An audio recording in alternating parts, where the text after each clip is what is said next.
Bonjour à tous.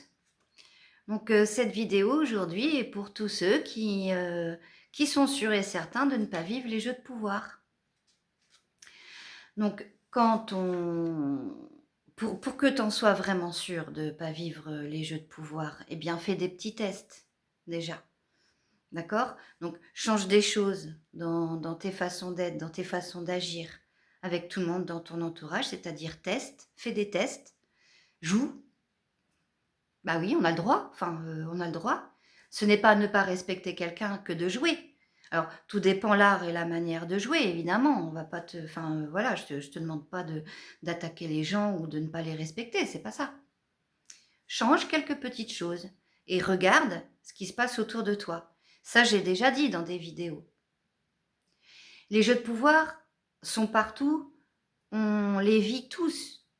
On est tous en train de vivre ce genre de choses. Tout le monde le vit, à tout âge. Les jeunes étant ce qu'ils sont, ils ont toujours raison, etc. Donc, ils n'ont pas conscience qu'ils sont en train de vivre des jeux de pouvoir. Ils n'ont pas conscience qu'ils vivent des jeux de pouvoir à travers leur famille. Ils n'ont pas conscience qu'ils vivent des jeux de pouvoir à travers leurs amours. Il va falloir quelques années peut-être évidemment des déboires amoureux, des malheurs, des choses comme ça, pour qu'ils puissent s'en rendre compte. C'est pour ça que c'est quand même bien souvent, on va dire à partir de la trentaine d'années, 35 ans, d'accord, qu'on va commencer à réfléchir à ce genre de choses. On va commencer. Mais tout ne s'arrête pas à évaluer de ce que c'est qu'une personne toxique. D'accord? Les jeux de pouvoir, on en vit tout le temps. Donc, il ne s'agit pas de s'en protéger, il ne s'agit pas de s'en cacher. Parce que à chaque fois que tu te caches des jeux de pouvoir, tu t'interdis de vivre. Donc, si tu t'interdis de vivre, que tu t'interdis d'acter, que tu t'interdis d'incarner en fait ta propre vie, ça veut dire que tu te coupes de ta vie. Et se couper de sa vie, c'est se couper de son cœur, c'est se couper de son âme, c'est se couper de son ventre. Se couper de sa vie, c'est comme si tu prenais toi-même la lame et que toi-même tu te coupais là. C'est bien ça l'histoire du mental aussi. Les gens qui mentalisent, qui réfléchissent énormément, sont des gens qui sont coupés du cœur, coupés de leur âme et coupés de leur ventre. En général, quand tu écoutes bien ton cœur, que tu écoutes bien ton âme et que tu écoutes bien ton ventre, tu n'as plus trop besoin de réfléchir. Tu réfléchis pas. D'accord? Ton cerveau, il est utilisé uniquement avec ton esprit. Tu n'es plus coupé de toi-même. C'est les gens qui parlent énormément, qui parlent beaucoup trop, sont des gens qui sont coupés d'eux-mêmes. Donc, grâce à l'intellect, ils essayent de se lier, alors ou à eux-mêmes ou aux autres, mais c'est vrai qu'ils se servent beaucoup du mental, ils se servent beaucoup de l'intellect pour pouvoir se lier, hein, que ça soit à eux-mêmes ou que ça soit aux autres. Donc, c'est un autre style de personne. Voilà, c'est autre chose. C'est ces mêmes gens-là qui vont éduquer des enfants en parlant beaucoup trop. Moi, je suis dans un délire avec les enfants très simple, un mot par âge, à 1 an, un mot, à 2 ans, 2 mots, à 3 ans, 3 mots, à 20 ans, tu as droit à 20 mots. Ça peut peut-être même faire 2 phrases, bah pas plus en fait. Voilà, puis bah faut y arriver. Et puis si tu arrives pas, bah ok, bah remets-toi en question parce que t'as que ça à faire. Moi, par exemple, j'y arrive pas. Avec mes propres enfants, rester sur 20 mots, c'est à 20 ans, c'est trop difficile. J'y arrive pas. Voilà. Mais voilà, je sais ce que j'ai à reprendre. Si vous voulez, le côté de l'action, d'accord, le côté de l'agissement, de ce qu'on appelle incarner, c'est ce qui va quand même permettre d'équilibrer les choses et d'atteindre quand même un certain niveau de bien-être, hein. C'est ça c'est ça l'utilisation des informations. C'est pour ça qu'on dévoile énormément d'informations, pour atteindre un bien-être qui se veut général et planétaire. Planétaire d'ailleurs. D'accord? Donc, par exemple, moi, je vibrais très fort la liberté. La liberté, c'est vraiment en termes de vocabulaire, si vous voulez, la liberté, c'est mon identité la plus profonde. C'est vraiment mon identité la plus fine, c'est l'identité que j'ai le plus raisonné dans ma vie. C'est mon identité de départ. Voyez? Et cette identité de départ, je l'ai tellement vibrée fort, hein, parce qu'au début, il n'y a aucune conscience à tout cela. On est vraiment matière pure. C'est le tout début de la matière au moment de la naissance. Et moi, je ne suis pas née seule, je suis née à deux, je suis une jumelle, donc vous voyez. Donc, je vibrais tellement fort la liberté que, mine de rien, que j'ai eu une jumelle, j'ai eu, et puis du coup, j'ai eu la connaissance de ce que c'était que la non-liberté. La connaissance, vibrer la liberté, c'est aussi, s'il y a des anges là-haut, ils me disent à chaque fois, dis donc, si tu veux être libre, il faut que tu sois capable de t'aimer toi. Parce que la liberté, c'est de s'aimer soi. Et c'est de s'écouter soi-même. Et la plus grande des libertés, c'est d'être tout à fait en accord avec soi-même, en adéquation avec soi-même. Et du coup, on n'a pas besoin de maîtriser ni de contrôler notre environnement. C'est notre environnement se modèle et se forme autour de nous. C'est ça, la définition de l'abondance. Donc effectivement que c'est des choses qui se travaillent à long terme. Hein, évidemment qu'on ne peut pas avoir ça dès le début. Alors, pourquoi on essaye de faire évoluer les esprits? C'est pour qu'à chaque génération, qu'on ait des choses qui soient faites, intégrées, et qu'on n'ait plus à mentaliser. C'est tout l'intérêt, si vous voulez. Moi, je sais, je fais partie des gens qui avaient 20 ans en l'an 2000. Donc déjà, moi, à mon arrivée, il y avait déjà plein de choses que j'avais pas besoin de comprendre ou de mentalité. C'était OK. C'était évident. Les gens de 30 ans aujourd'hui, voilà, ceux qui avaient 20 ans en 2010, eh bien, c'est pareil, il y a des choses, ils ont compris. Par exemple, la psycho, il y a quand même des notions de psycho, la base du aller bien, la base de l'introspection, on va dire, hein, la psychologie. Enfin, c'est là où je mets la bonne science de la psychologie. Pour moi, c'est la première marche, c'est la base de l'introspection. Voilà. Puis, il ne faut pas y rester. C'est comme tout. Le chemin de l'évolution, c'est oula, oui, il y a des trucs, t'es pas obligé. C'est bien, t'as commencé à monter l'escalier, t'as pris la première marche, c'est bien, super. T'as vu, il y a une deuxième marche, puis il y a une troisième marche, puis après là, il y a un palier, tu peux te reposer, puis après, il y a encore d'autres marches, hein, voilà. Donc, si vraiment tu veux aller en haut en montant cet escalier, oui, t'endors pas. T'es pas là pour dormir. Si tu étais là pour dormir, tu aurais pris la porte de la chambre. Là, tu as pris le départ de l'escalier. Donc, c'est bien mignon de dire je suis sur le chemin. C'est pas je suis sur le chemin. C'est je m'engage à monter marche par marche l'escalier pour arriver là-haut. C'est ça l'histoire du chemin. Là-haut, je sais qu'il y a un là-haut, mais il n'est pas défini encore. Je ne connais pas. D'accord? Le chemin n'est pas l'objectif. Si tu veux avoir un objectif et l'atteindre, c'est pas par le chemin que tu vas atteindre ton objectif. C'est par l'utilisation du matériel, c'est-à-dire tes capacités. Il faut que tu saches utiliser tout ce que tu connais, tout ce que tu as. Et là, tu peux atteindre un objectif. Maintenant, si tu prends le chemin, tu as peut-être un objectif, mais il est loin, il est lointain. Tiens, je prends un escalier, c'est pour monter, mais en fait, à l'étage, tu sais pas ce qu'il y a. Tu imagines qu'il y a peut-être des portes, tu sais pas ce qu'il y a derrière les portes. D'accord? Le chemin n'est pas l'objectif. Ça n'a rien à voir l'un et l'autre. C'est deux choses qui sont complètement séparées. Parfois dans la vie, tu vas prendre le chemin et tu ne sais pas. Tu sais jamais où est-ce qu'il te mènera. D'accord?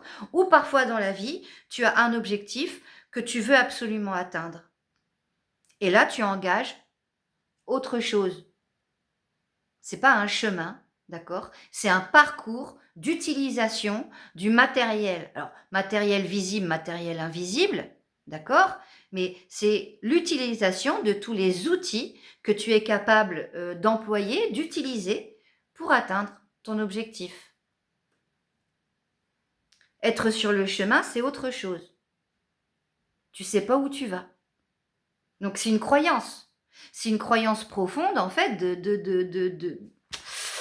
de ce qui te pousse là. Hein. Être sur le chemin, c'est honorer ce qui te pousse sans trop savoir ce que c'est et sans trop savoir où tu vas. Mais il y a quelque chose qui fait que tu t'engages à aller sur le chemin et ce quelque chose, c'est le aller mieux. Tu as quand même envie d'aller mieux, quoi. Tu as quand même envie de changement. Il y a des choses que tu veux changer dans ta vie. Donc s'il y a des choses que tu veux changer dans ta vie, c'est que tu vis des jeux de pouvoir. Donc moi, tous les gens qui me disent je suis sur le chemin, je cherche à me développer. Ah oui, pourquoi? Bah pour aller mieux. Ah oui, bah pourquoi? Non, non, mais moi je vis pas de jeu de pouvoir, hein. Ah bon? Bah tu cherches à aller mieux, mais tu vis pas de jeu de pouvoir. Bon, alors, mettons-nous bien d'accord. Les jeux de pouvoir sont source de souffrance humaine. Il n'y a que ça. C'est la seule et unique source de souffrance. Les jeux de pouvoir, c'est pas que et uniquement avoir affaire à un pervers narcissique. Ce n'est pas que ça, les jeux de pouvoir. Les jeux de pouvoir, c'est le triangle dramatique de toute souffrance humaine, c'est-à-dire le triangle qui fait que tu es ton propre pervers, tu es ton propre dominant, non dominant, tu es ta propre victime et tu es ton propre sauveur. Tu es le sauveur de l'autre, tu es la victime de l'autre et tu es le dominant de l'autre ou le non-dominant de l'autre. Et puis t'arrêtes pas de changer de place. Et c'est pour ça que tu comprends pas. Et c'est pour ça que ça s'arrête pas dans ta vie. Parce que tu n'acceptes pas ce changement de place. Tu n'acceptes pas le mouvement. Tu n'acceptes pas le flot. Et le flot des énergies dans lesquelles tu es, c'est les jeux de pouvoir. Les gens dans le monde des énergies, puis tout ça, puis tout ça, puis tout ça, ils disent « Oh, bah, ah, c'est quoi l'expression? Ah oui, je suis dans une machine à laver. Oh, c'est la machine à laver des vibrations, hein, ou la machine à laver des énergies. » ou ils vont dire des choses comme ça, bon. Ou alors, ils vont parler de fuite énergétique, ou des tas de trucs comme ça. Ouais, donc en fait, tu peux avoir tout le vocabulaire que tu veux, tu peux être hyper intelligent et sortir des mots de vocabulaire et puis faire des belles phrases et puis tout ça, comme d'habitude en fait. Donne-toi surtout bien donne-toi des airs, hein.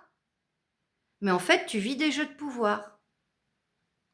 Ou tu les vis à travers les autres, c'est-à-dire, on t'en envoie, on t'en fait, ou tu acceptes d'en vivre, ou tu en fais aux autres, peu importe, tu es dans les jeux de pouvoir.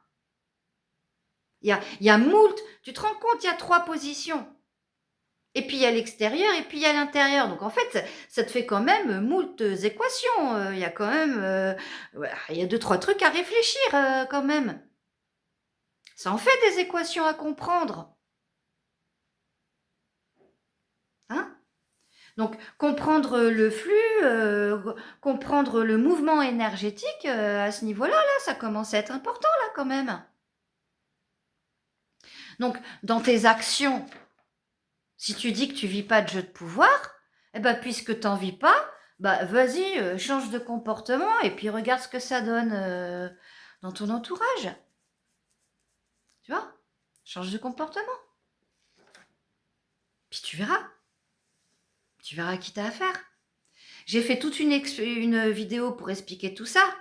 Mais effectivement, il y a quoi? Il y a 3 réactions de comportement à ça. Pas plus, hein. Donc, bon, voilà. Je vais arrêter pour cette vidéo-là. Et la perversion, les jeux de pouvoir sont quand même... Pourquoi je fais cette chaîne? Parce que moi, je me suis rendu compte qu'en matière de guérison, j'y peux rien. Je ne vois que ça. Et c'est vrai qu'il y en a partout et tout le temps, de toute façon. Je ne vois que ça. Parce que qu'est-ce qui se passe précisément? C'est qu'en fait, il y a des choses qui sont mises en place partout autour de toi pour t'empêcher de vibrer, pour t'empêcher d'être créateur.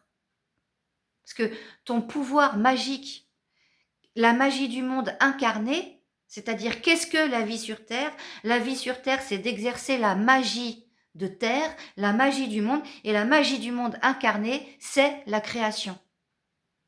La création par l'individu, la création par la chair, la création par la matière, à travers la matière. Qu'est-ce que la magie? La magie, c'est créer, c'est fabriquer quelque chose, c'est créer. C'est ça la magie. Alors, de là-haut, il y a eu telle magie avec les énergies qui ont fait tatati tatata, et ici, à l'intérieur, il y a telle magie, toujours pareil, avec les énergies qui font tatati tatata. Donc, on a tout sous les yeux. Tout ce qu'on a sous les yeux, c'est la représentation de ce qui se passe dans l'univers. Mais le pouvoir créatif, il est illimité. Donc, si on veut faire de nous des gens qui écoutent bien et qui obéissent bien, eh ben, faut bien nous enlever notre pouvoir de création.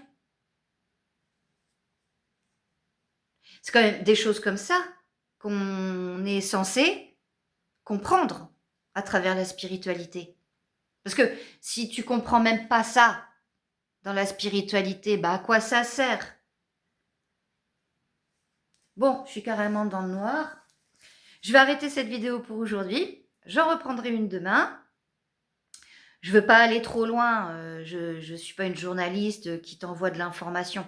Moi, la seule information que je veux te partager, c'est le retour à soi. La seule chose, et par tous les moyens possibles, avec nos bases de jeu de pouvoir, parce qu'il n'y a que ça en termes d'échanges humains, et puis même d'échanges humains-animaux, humains-animaux végétal, en tout cas en termes d'échanges, de vibrations entre tous les êtres vivants, il n'y a que ça, des jeux de pouvoir. Donc il faut qu'on en sorte absolument.